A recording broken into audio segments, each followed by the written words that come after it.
I'm joined by the senior MP of the DMK. Kanimozhi joins me. Appreciate your joining us, ma'am.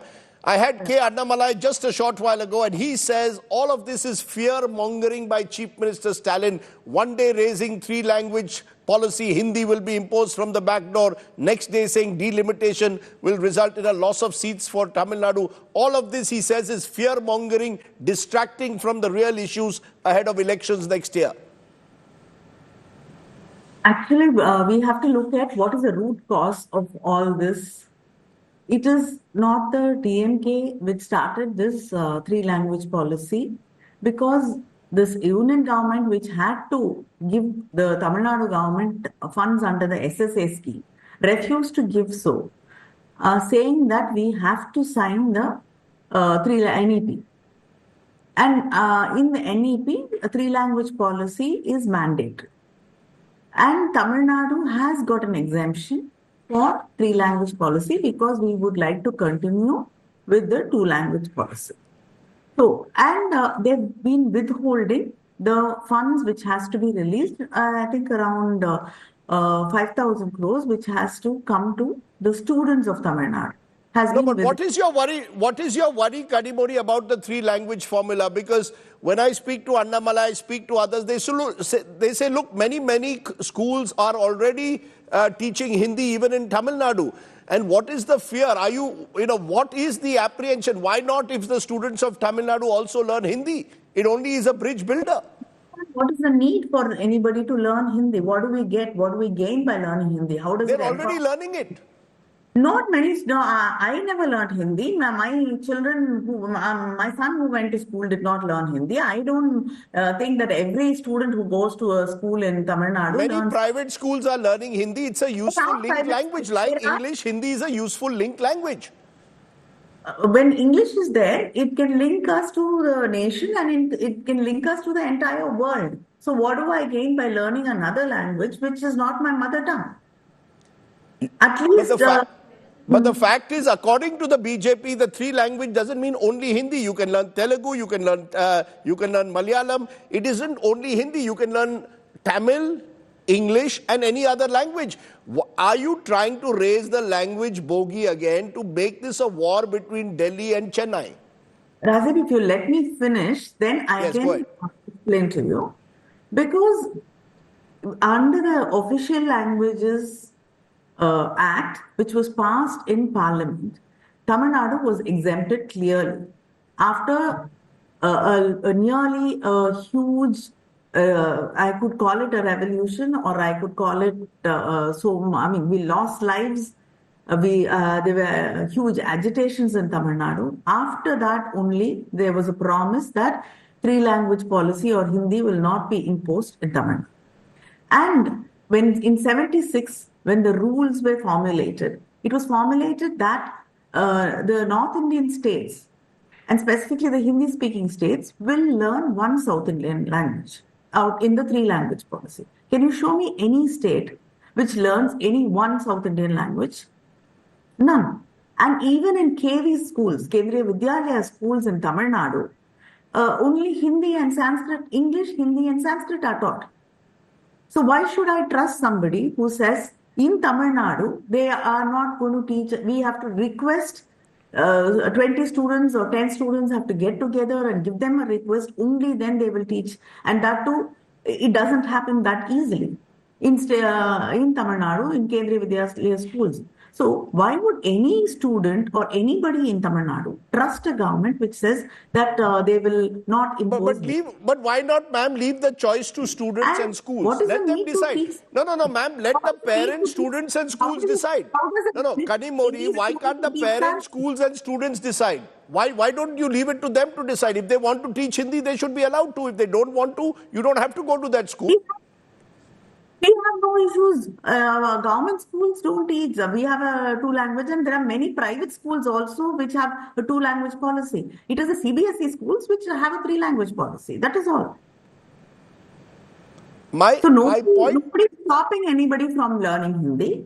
If a child or parents opt to learn Hindi or whichever language they want to learn, they can go ahead and learn.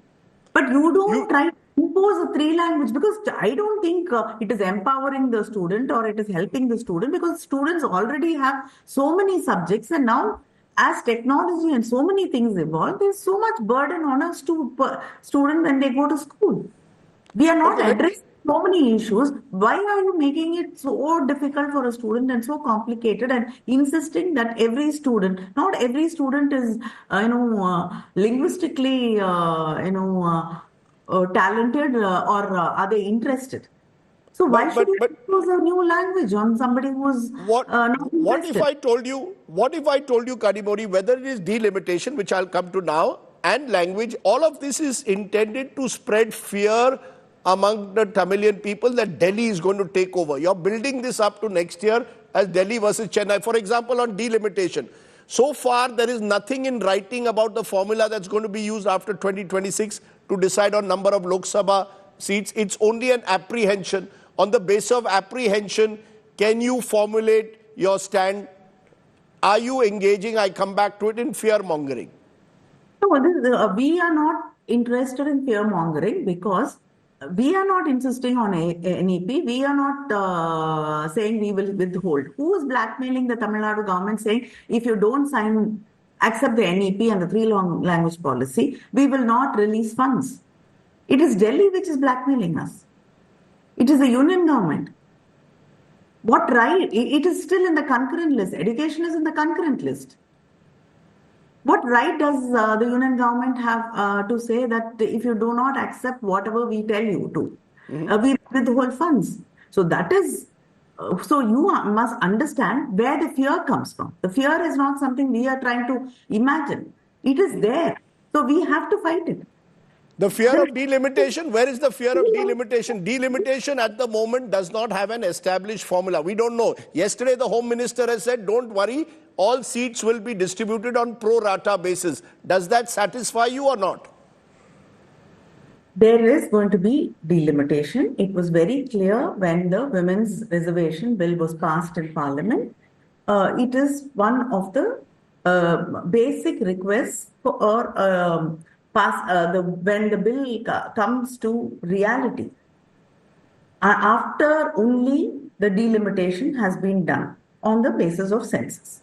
So even then the DMK has raised concerns. I spoke on behalf of the DMK and have raised our concerns, regarding delimitation even then. So it is not something we are talking about today, and it is not only the Tamil Nadu Chief Minister who's talking about it. I think the Kerala Chief Minister, the Telangana Chief Minister have all raised concerns about the delimitation. We want a clarity. We can't, after everything is done, we cannot raise questions. Today, which brings me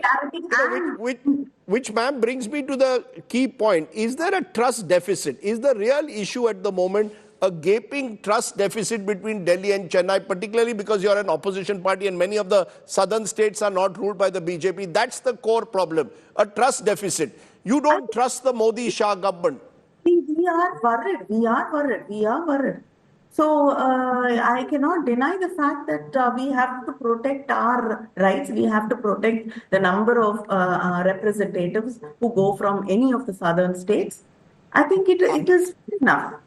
Are you doing it only to stir up Tamil sub-nationalism before election next year? That this is the issue. You don't want, according to the BJP, you want to run away from the real issues of governance and alleged corruption and focus on these emotive issues to create a sense of Tamil sub-nationalism.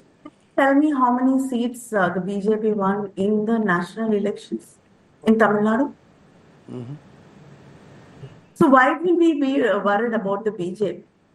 BJP is not the opposition party in Tamil Nadu. It is they could tie up with the aiadmk. They did tie up with the aiadmk. And how many seats did the aiadmk or the BJP win in Tamil Nadu? So the BJP is of no consequence in Tamil Nadu today. So why would are these campaigns about politics or about real issues in conclusion? Are you all raising real legitimate issues, concerns, or are you just playing pure politics? The Tamil language issue and the NEP, the three-language policy, it is just not the Tamil Nadu government or the DMK which is opposing it. All parties across in Tamil Nadu the opposition parties, except the BJP, everybody opposes it. So it is not something only the DMK has been doing. I think the aiadmk also opposes three-language policy. I think many of the political parties here do not accept that. And the same concerns have been raised by other political parties also. So it is not something for elections because the BJP is of no consequence when it comes to elections in Tamil Nadu. We should actually, so I think why would the Chief Minister of Tamil Nadu even bother to bring them into limelight or to bring them into the stage? Can I ask you one last question? Would you want your children or grandchildren to study in Hindi at all? Are you saying that you simply don't want them to learn the language at all? No one from your family? My child did not learn Hindi, and I don't see that I will not. I mean, I think it is the parents' right to decide what their children have to learn, but I don't see any need or necessity for learning a language and making the burden much more than what it is already for school-going children. If a child decides at some point that they need to learn a language, I think they can learn it at any point in life. Okay. I'm going to leave it there, Kanimozhi. You've given us the case that the Tamil Nadu government is presenting both on the NEP as well as delimitation. Appreciate you joining me on the show. Thank you so much.